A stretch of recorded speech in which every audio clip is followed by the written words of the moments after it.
Olivia, পুরো নাম বলবি। অলিভিয়া মণ্ডল। অলিভিয়ার কোন স্কুল? আমার প্রণব কন্যা, হৃদয়পুরে। অলিভিয়ার বাংলায় কত হলো মাধ্যমিকে? আমার 86 হয়েছে। আচ্ছা,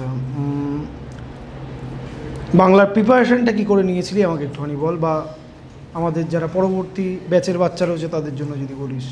বাংলায় প্রিপারেশনটা মেইনলি আপনার কাছে যে এক্সামগুলো দিতাম রোজ দিন রেগুলার, ওগুলো খুব হেল্পফুল ছিল। মানে লাস্টের দিকে যে কটা এক্সাম ছিল সব খুব পড়া এসে সব রোজ দিনের এক্সামগুলো, সেটা তো খুব হেল্পফুল। আর অনলাইনে যে লাস্টে সাজেশনগুলো আপনি দিয়েছিলেন সেই ফ্রি ক্লাসের, সেগুলো তো লাস্টে মানে প্রচুর হেল্প হয়েছে, প্রচুর কমন পেয়েছি ওখান থেকে।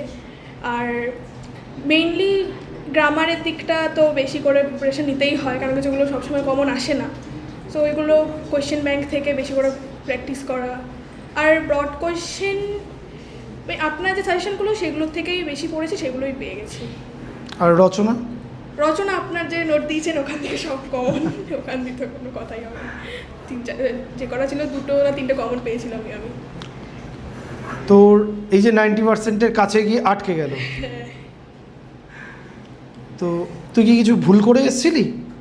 না, আমার সেরকম কোনো মনে নেই ভুল করে আসার বাট হয়তো ব্যাকরণে কিছু হয়তো ভুল গেছে, সিলি মিস্টেক, হয়তো রচনায় হয়তো কিছু কেটেছে, কিন্তু আমার 100 নম্বরের উত্তর দিয়েছিলাম আমি। আচ্ছা, সময়ের মধ্যে সব শেষ হয়েছিল? সময়ের মধ্যে আমার 30 মিনিট আগে শেষ হয়ে গেছে। 30 মিনিট আগে শেষ হয়ে গেছিলো। আমরা তো 2.5 ঘন্টায় 90 নম্বরের প্র্যাকটিস করছিলাম যাতে সময়ের মধ্যে শেষ হয়। তো ঠিক আছে, একটু হয়তো কমতি থেকে গেছে, সেটাকেই আরও ভালো করতে হবে উচ্চ মাধ্যমিকে যাতে 90% আসে। আমাদের লড়াই জারি আছে, আরও বড় হ। তো এখন কি পরিকল্পনা কি ভবিষ্যতে? আমি বায়োলজি নিইনি, যেই দিকে এগোনোর ইচ্ছা আছে আমার। আচ্ছা, এগিয়ে চলো, বিপ্লব দীর্ঘায়ু হোক। ঠিক আছে।